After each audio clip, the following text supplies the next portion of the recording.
नमस्कार। ये आकाशवाणी शिमला है। अब आप पूनम शर्मा से प्रादेशिक समाचार सुनिए। प्रधानमंत्री नरेंद्र मोदी ने महिला सशक्तिकरण की दिशा में शिमला संसदीय क्षेत्र के सिरमौर जिला में सराहां स्थित सैनिटरी नैपकिन प्लांट की सराहना की है। सांसद सुरेश कश्यप के एक ट्वीट के जवाब में प्रधानमंत्री नरेंद्र मोदी ने प्रसन्नता व्यक्त की कि ये संयंत्र महिलाओं के स्वास्थ्य को बढ़ावा देगा और रोजगार के अवसर भी प्रदान करेगा। एक अन्य ट्वीट में प्रधानमंत्री ने उत्तराखंड में टिहरी के लोगों की कड़ी मेहनत और समर्पण की भी प्रशंसा की, जो विकास मापदंडों में राज्य सूची में शीर्ष पर हैं। बागवानी मंत्री जगत सिंह नेगी और शिक्षा मंत्री रोहित ठाकुर ने जुब्बल कोटखाई क्षेत्र के गुम्मा खड़ा पत्थर और अणु में प्रस्तावित कोल्ड स्टोर का निरीक्षण किया।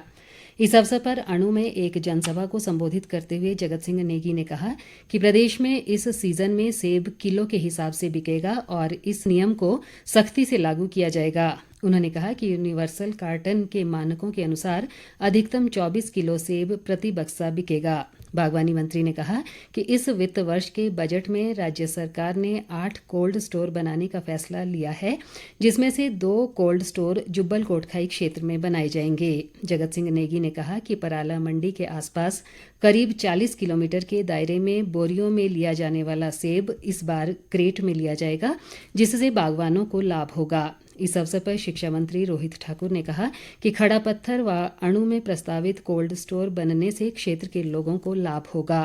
दोनों मंत्रियों ने गुम्मा में एचपीएमसी के स्तरोन्नत किए जा रहे कोल्ड स्टोर के कार्य में तेजी लाने के संबंधित अधिकारियों को निर्देश दिए। इस दौरान उन्होंने जनसमस्याएं भी सुनी। आज देश भर में अक्षय तृतीया का त्यौहार मनाया जा रहा है। ये त्यौहार जीवन में सौभाग्य और सफलता लाता है। इस दिन लोग ईश्वर का आशीर्वाद प्राप्त करने के लिए पूजा अर्चना करते हैं और अच्छे भाग्य के लिए व्यवसाय की शुरुआत करते हैं। प्रधानमंत्री नरेंद्र मोदी ने अक्षय तृतीया और परशुराम जयंती पर लोगों को शुभकामनाएं दी हैं। एक ट्वीट में नरेंद्र मोदी ने कहा कि अक्षय तृतीया का त्यौहार दान की परंपरा और शुभ कार्य शुरू करने से जुड़ा है। देश भर में आज परशुराम जयंती भी मनाई जा रही है। भगवान परशुराम भगवान विष्णु का छठा अवतार माने जाते हैं।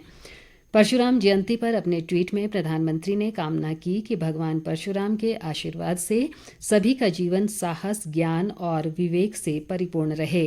सिरमौर जिला के रेणुका जी में परशुराम जयंती के अवसर पर भव्य शोभा यात्रा का आयोजन किया गया। भगवान परशुराम की जन्मस्थली जामुकोटी व कटाह शीतला से पालकियों में भगवान को लाया गया और ददाहू तहसील परिसर में लोगों ने उनके दर्शन किए। राज्यपाल शिव प्रताप शुक्ल, मुख्यमंत्री सुखविंदर सिंह सुक्खू, विधानसभा अध्यक्ष कुलदीप सिंह पठानिया और केंद्रीय सूचना व प्रसारण मंत्री अनुराग सिंह ठाकुर ने भी भगवान परशुराम जयंती के अवसर पर प्रदेशवासियों को शुभकामनाएं दी हैं। प्रदेश के विभिन्न भागों में आज ईद उल फितर का पर्व धूमधाम से मनाया जा रहा है। ये त्यौहार रमज़ान के पवित्र महीने के अंत में मनाया जाता है। राज्यपाल शिव प्रताप शुक्ल, मुख्यमंत्री सुखविंदर सिंह सुक्खू और विधानसभा अध्यक्ष कुलदीप सिंह पठानिया ने ईद उल फितर के अवसर पर प्रदेश के लोगों को बधाई दी है। चंबा जिला में मुस्लिम समुदाय के लोगों ने एक दूसरे के गले मिलकर ईद मनाई। इस अवसर पर चंबा के चौगान में ईद की नमाज अता की गई और मुस्लिम व हिंदू समुदाय के लोगों ने मिलजुल कर देश में अमन शांति की दुआ की। उधर नाहन शहर में भी ईद उल फितर के अवसर पर रामकुंडी के समीप ईदगाह मैदान में मुस्लिम समुदाय के हजारों लोगों ने नमाज अता कर देश व दुनिया के लिए अमन चैन की दुआ मांगी। स्थानीय विधायक अजय सोलंकी ने ईदगाह मैदान में पहुंचकर मुस्लिम भाइयों को ईद की बधाई दी। उन्होंने ईदगाह से जुड़ी समस्याओं के शीघ्र निस्तारण का भी आश्वासन दिया।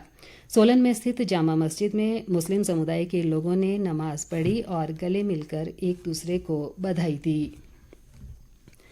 आज विश्व पृथ्वी दिवस है। पृथ्वी दिवस एक वार्षिक आयोजन है जिसे 22 अप्रैल को दुनिया भर में पर्यावरण संरक्षण के लिए आयोजित किया जाता है।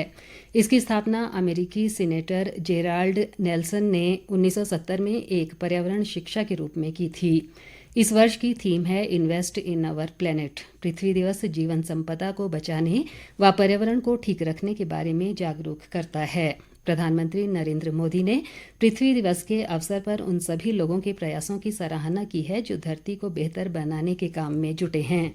एक ट्वीट में प्रधानमंत्री ने कहा कि भारत अपनी संस्कृति और प्रकृति के साथ तालमेल बनाते हुए जीने की भावना के अनुरूप सतत विकास को आगे ले जाने के लिए प्रतिबद्ध है।